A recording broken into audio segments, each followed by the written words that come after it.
IVF या IUI pregnancy में आप कैसे जान सकते हैं कि आपकी डिलीवरी की डेट क्या है। अगर आपकी प्रेगनेंसी आईयूआई के थ्रू हुई है तो जिस दिन आपका आईयूआई होता है उस दिन 2 वीक्स कंप्लीट हो जाते हैं।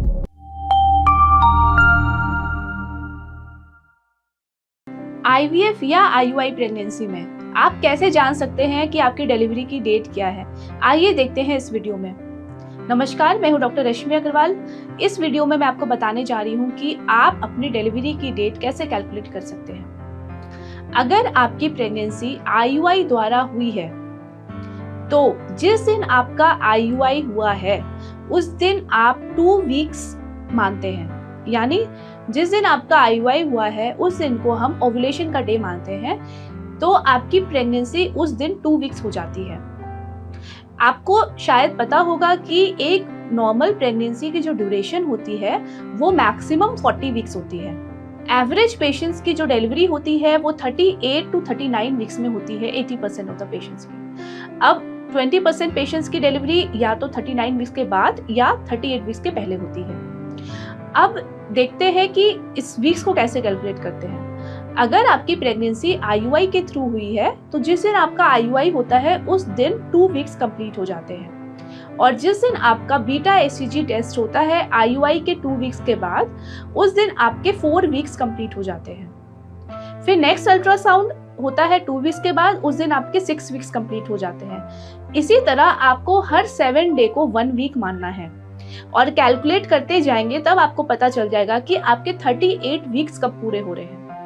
जिस दिन आपका 38 वीक पूरा होता है उस दिन फिर आपका डिलीवरी का डेट आ जाता है।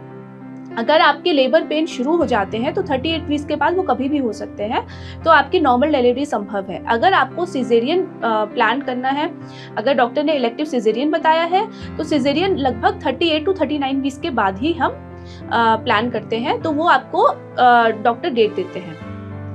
अब आते हैं आईवीएफ प्रेगनेंसी में।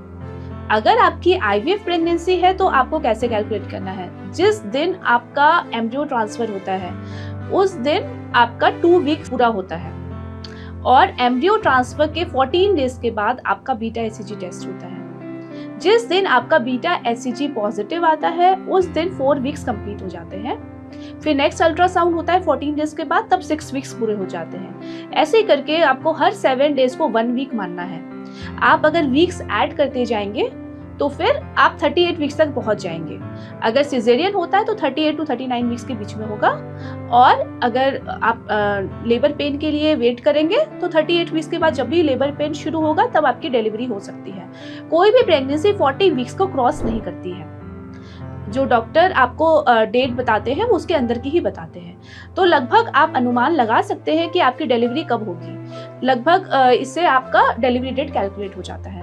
मोस्टली पेशेंट्स आते हैं तो उनका सबसे पहले यही क्वेश्चन होता है कि मैम डिलीवरी की डेट क्या होगी।